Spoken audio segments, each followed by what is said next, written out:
Welcome to Samba Samba. Enjoy the video. You start by making sure the Beats have power and your device is ready. Plug them in and charge at least 30 minutes so pairing won't fail. The LED shows charge. Once done, press and hold the power button for 1 to 2 seconds until the LED blinks. This puts the headphones in discoverable mode. Meanwhile, open Bluetooth on your phone or laptop and stay on the Bluetooth settings page so the next steps are immediate and visible. You now pair. On the Bluetooth screen, look for Beats Studio 3 and tap it. If your device asks to confirm or approve pairing, accept.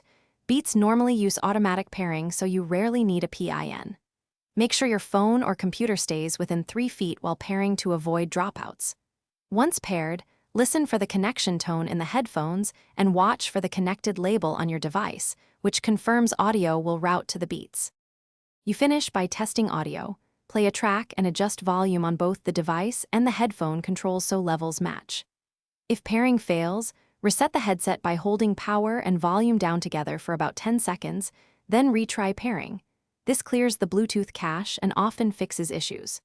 If problems persist, make sure firmware is current using the Beats app or manufacturer updater, because software mismatches can block stable connections. Thanks for watching. Consider subscribing if we helped you.